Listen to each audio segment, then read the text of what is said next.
press the bell icon on the YouTube app and never miss an सभी को जय हिंद दोस्तों, आप सभी का हार्दिक स्वागत है जय हिंद रिएक्शंस पे।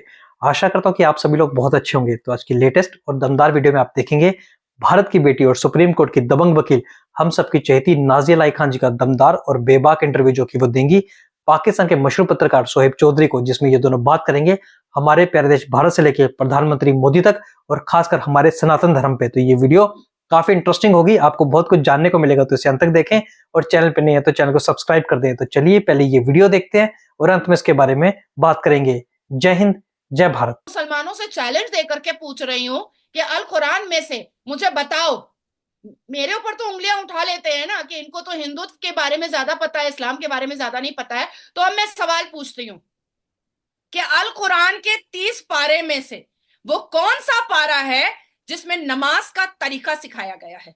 बता दे कोई मुझे।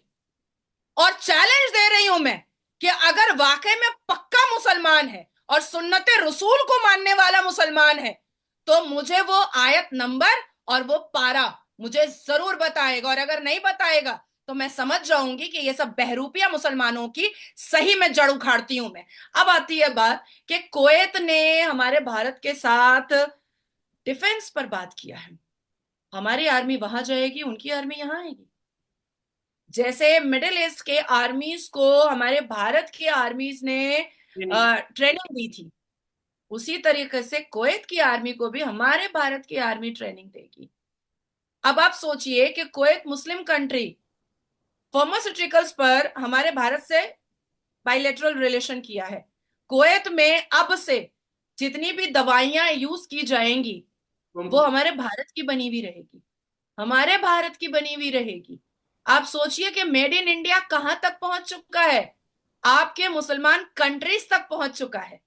इसीलिए मैंने शुरुआत किया Bharat power play in Muslim country. आप देखिए, मैं एक बात बताना चाहती हूं कि इंसान की क्रेडिबिलिटी, इंसान की कैपेबिलिटी, इंसान का एक्स फैक्टर, इंसान का एडुकेशन, इंसान की एनर्जी, इंसान को वैल्यूबल बनाने का उसका जो कला है वो हिंदू मुस्लिम से नहीं आता है, वो उसके एफर्ट से आता है, वो उसकी मेहनत से आता है।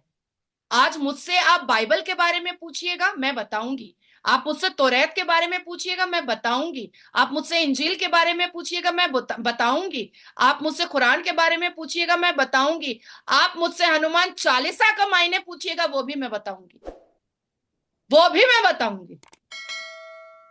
अच्छा नादिया जी, वहां पे कुवैत के विजिट पे मैंने एक चीज नोट की, क्योंकि मैं तो ये सारी चीजें देखता हूँ और इसके ऊपर जाहिर बात है जो भी इंटरनेशनल न्यूज होती है काफी खबर रखता हूँ। मैंने देखा वहां के इन्फ्लुएंसर से जो इंडियन प्राइम मिनिस्टर ने मुलाकात की, फिर मैंने देखा कि एक वहां की लड़की है कुवैत की, वो योगा की क्लासेस देती हैं, उनके साथ प्रॉपर मुलाकात हुई। फिर मैंने देखा कि वहां के जो इंडियन कम्युनिटी है उनके साथ बकायदा तौर पे उन्होंने मीटिंग की, मुलाकात की और पूछा कि आपके जो इश्यूज हैं, क्या इश्यूज हैं, कैसे बेहतरी आ सकती है। मतलब जहां पे भी, जिस कंट्री में भी वो विजिट करते हैं आपके प्राइम मिनिस्टर, वहां के जो इंडियन डायस्पोरा आता है वो जरूर जाता है। तो क्या वजह क्या है इसकी, आप समझते हैं कि भाई इंडिया की क्या पॉलिसी है ये कि भाई जहां पे भी प्राइम मिनिस्टर जाएंगे वहां पे जितने इंडियंस होंगे वो वेलकम के लिए मौजूद होंगे, या अपनी मर्जी से आ जाते हैं? It's not policy. अपने देश के लिए अपने कर्तव्यों का पालन करना और अपने देश को सर्वप्रथम रखना। हमारे देश के नागरिक, जो भारतीय नागरिक हैं, वो इस दुनिया के किसी भी कोने में है, आदरणीय प्रधानमंत्री अगर पहुंचेंगे तो देश पहले है उनके लिए, भारत देश सबसे पहले है उनके लिए। हम आपकी तरह नहीं है कि आपसे हम पूछेंगे देश पहले कि इस्लाम पहले, तो आप चट से बोलिएगा कि नहीं इस्लाम पहले। तो आप तो देश से मोहब्बत नहीं करते। आप जब देश से मोहब्बत ही नहीं करते तो आप अपने देश की तरक्की के बारे में कैसे सोच सकते हैं? कभी नहीं सोच सकते। आप मुझसे पूछिएगा कि देश पहले कि इस्लाम पहले, मैं बोलूंगी देश पहले, संविधान पहले, उसके बाद लास्ट में इस्लाम आता है। मेरा संवैधानिक देश है।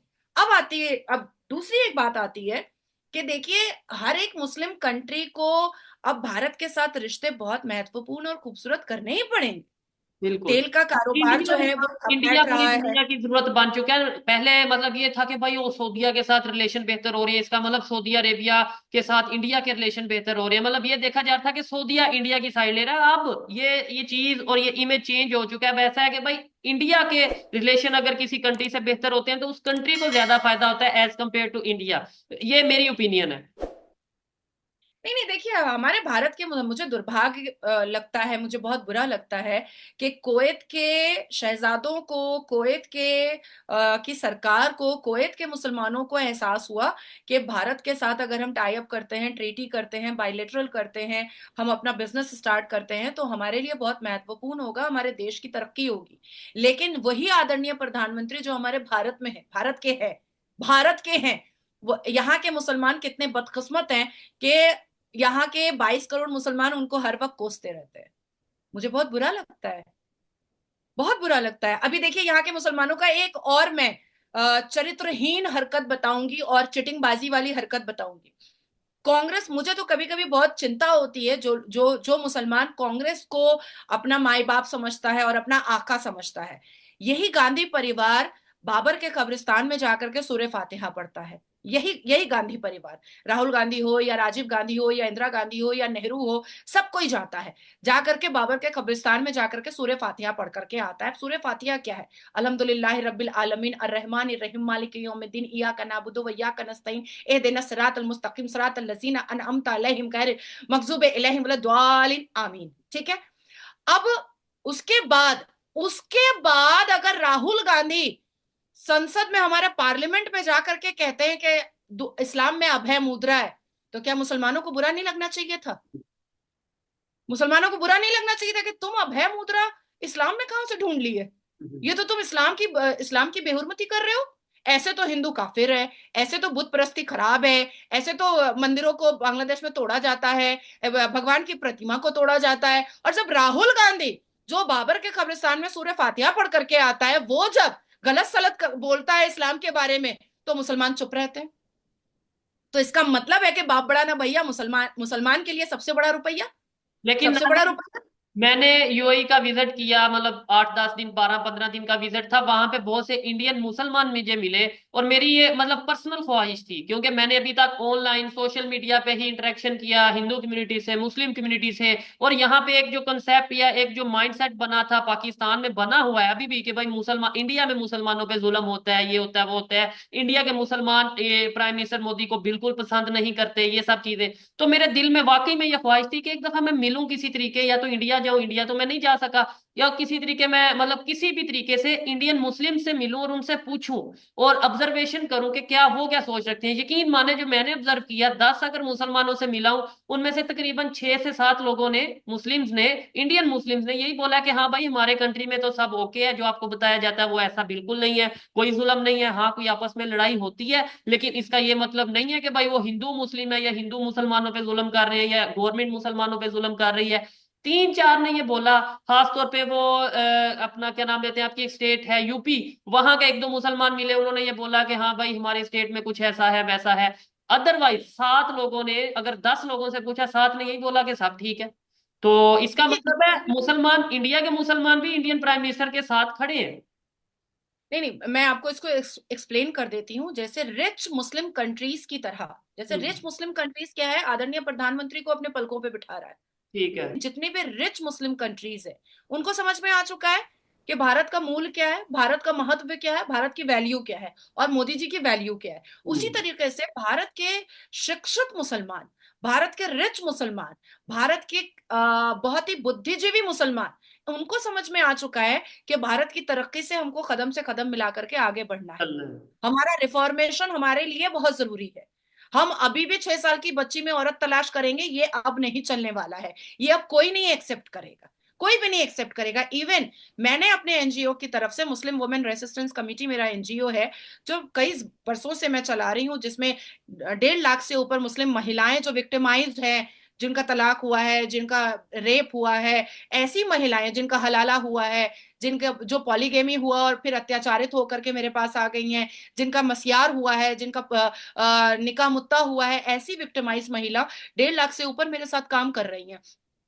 तो उस एनजीओ के माध्यम से मैं अभी उसकी एक शाखा खोल रही हूं, जिसमें हमारे भारत के अंदर जितनी भी मुसलमान बेटियां हैं, अगर उसको तलाक देगा मुसलमान लौंडा लफंगा, हम लोग उसका तलाक करवा करके उसका विवाह हिंदू से करवाएंगे और हिंदू बनाएंगे उसको।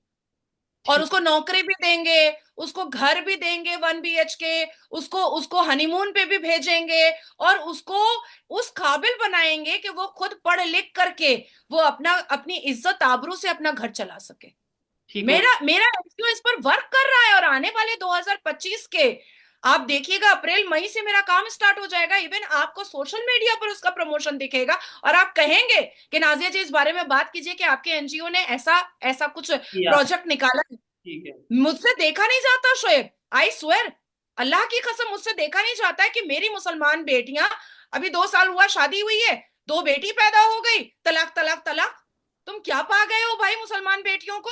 इसीलिए मैंने मुसलमान बेटियों को ताकतवर बनाने के लिए, मुसलमान बेटियों को बहुत ज्यादा इम्प्रूव करने के लिए, एम्पावर करने के लिए मैंने साफ लफ्जों में कहा है, छोड़ रहा है छोड़ने दो, तुम हमारे पास आओ और अपने पैर पर खड़े होकर के तुम दिखाओ कि देखो मजहब में तुम्हारा औकात क्या था और धर्म में तुम्हारी अहमियत क्या है, देखो आकर के। ठीक तब है। जाकर के मुसलमान ये लड़के जो मुद्दा आपकी मुद्दा जी तो जी तलाक देते हैं, उनको समझ में आएगा कि जिस जिस लड़की को मुसलमान हो करके हम कलमा हो करके पैर के नीचे हमने रखा, धर्म ने उसको दोस्तों आशा करता हूं कि वीडियो को आपने अंत तक देखा होगा और सोहेब चौधरी और नाजिया लाई खान जी का पूरा डिस्कशन आपको काफी पसंद आया होगा, जहां पे आपने देखा एक तरफ पाकिस्तान का मुस्लिम पत्रकार और दूसरी ओर भारत की मुस्लिम बेटी ने, दोनों ने मिलकर सनातन धर्म की बात की और खासकर नाजिया लाई खान ने सनातन धर्म की काफी ज्यादा तारीफ भी की। तो इसके बारे में आपके क्या विचार हैं? आप अपने विचार हमें कमेंट सेक्शन में लिखकर जरूर बताएं और एक बार फिर चैनल पे नहीं है तो चैनल को सब्सक्राइब कर दें। तो चलिए फिर मिलेंगे ऐसी किसी इंपॉर्टेंट और दमदार वीडियो में,